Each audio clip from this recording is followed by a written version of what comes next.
अस्सलाम वालेकुम। आज का जो हमारा टॉपिक ऑफ डिस्कशन है बहुत इंपॉर्टेंट टॉपिक है। इरिटेबल बाउल सिंड्रोम आईबीएस क्या है, टाइप कौन कौन सी है, कॉजेज क्या हैं, clinical feature, diagnostic and management. Irritable bowel syndrome एक कॉमन डिसऑर्डर है जिसको हम फंक्शनल डिसऑर्डर भी कह सकते हैं। इरिटेबल बाउल सिंड्रोम में stomach, intestine, some time all GIT system जो है ना इसमें इफेक्ट हो जाते हैं। इरिटेबल बाउल सिंड्रोम में जो मेन एरिया इफेक्ट होता है वो लार्ज इंटेस्टाइन होता है। इरिटेबल बाउल सिंड्रोम में दो कंडीशन होती है, diarrhoea and constipation.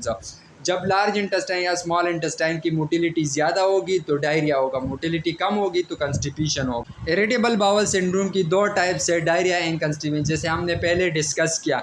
Mostly diarrhoea and abdominal discomforts IBS-D। Morning की टाइम डायरिया ज़्यादा होगी, खाना खाने के बाद पेशेंट की पेट में हल्की सी दर्द स्टार्ट होगी, फिर उसको टॉयलेट जाना पड़ता है। सेकंड टाइप जो है ना mostly constipation and abdominal discomfort, जिसको हम IBS-C भी कह सकते हैं।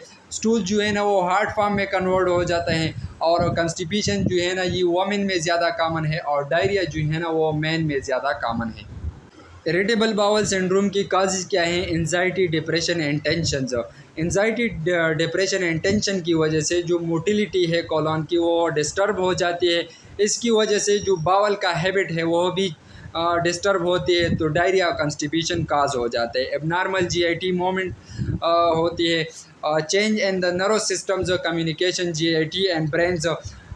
नर्व सिस्टम की जो कम्युनिकेशन है जीआईटी और ब्रेन के दरमियान वो भी चेंज हो जाती है, डिस्टर्ब हो जाती है। सेंसरी एंड मोटरी डिसऑर्डर ऑफ कॉलोन्स, कुछ पेशेंट ऐसे होते हैं जिसको फूड से एलर्जी होती है, और फूड सेंसिटिविटी, न्यूरोट्रांसमीटर्स इम्बैलेंस हो जाती है, सेरोटोनिन का लेवल ज़्यादा हो जाता है या कम होता है।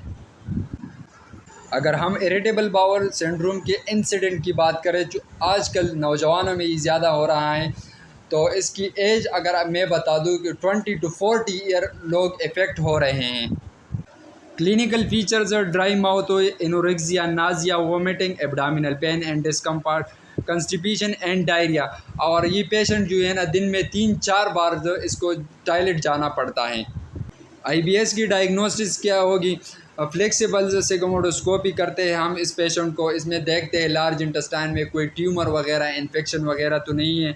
सिटी स्कैन करते हैं, कोलोनोस्कोपी करते हैं, लैक्टोज टॉलरेंट टेस्ट करते हैं, CBC, ESR और CRP करते हैं। इरिटेबल बाउल सिंड्रोम की मैनेजमेंट क्या होगी? इरिटेबल बाउल सिंड्रोम में हम पहले ये कोशिश करते हैं कि पेशेंट की जो टेंशन, डिप्रेशन, एंजाइटी है इसको रिड्यूस करने की कोशिश करते हैं।